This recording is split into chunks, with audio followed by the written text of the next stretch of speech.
one obstacle between us and victory. And do you know what that obstacle is? Unification. That's the obstacle. We have 59 Muslim majority countries. We don't even need all of them to unite together. If 5 of them united together, you'd have another superpower. 6. Look at the size of Pakistan. 200 and what is it? 30.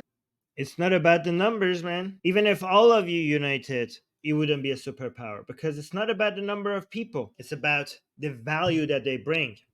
And you know what increased the value that people bring? It's their freedom. It's their values. You could have a lot of people, but they're in chains, and not all chains are physical. They're ideological chains, like Islam. When you have your people in chains, you could have the higher numbers, but you will never be a superpower. You have to liberate your people mentally, not just physically, to be able to turn into a superpower. You could have small countries that will become very advanced and progress and become powerful countries with very low populations. And you could have 50 countries of people with a lot of population that are all stricken by poverty, even though they have large numbers, because the ideology that is spreading there is rotten to the core. If you want to invest in your people, if you want to become strong, focus on each individual and empower the individual. 1 million empowered people, liberated and empowered people, is far superior than hundreds of millions of people that are in chain, in ideological chain. I don't know what it is.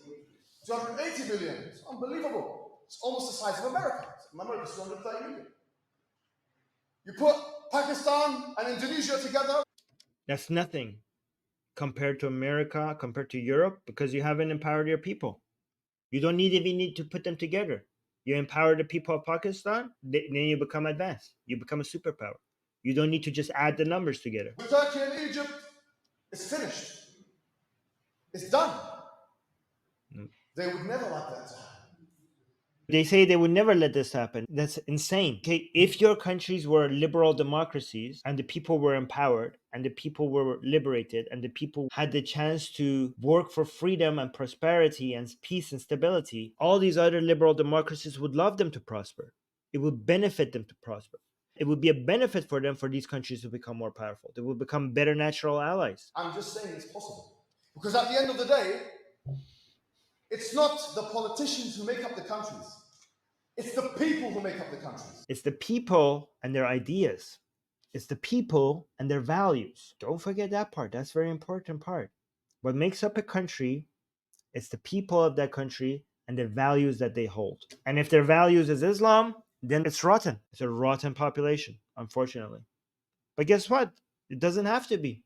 They can change. And if you push the people too much, they will remove anyone that needs to be removed. Or they will change and push anyone that needs to be changed. That's what's going to happen. Between us and victory is unification. Unity of the Muslim people. All we need to do is become one body again. المسلم للمسلم كالجسد الواحد أو كالبنيان يشد بعضه بعض. That the Muslim to the other Muslim is like one body, like one building. It pulls itself together. Remember, guys, this is a call for world domination. Don't miss this part. I'm not explaining it because I hope it's obvious what they're advocating for here. They want to unite to take over.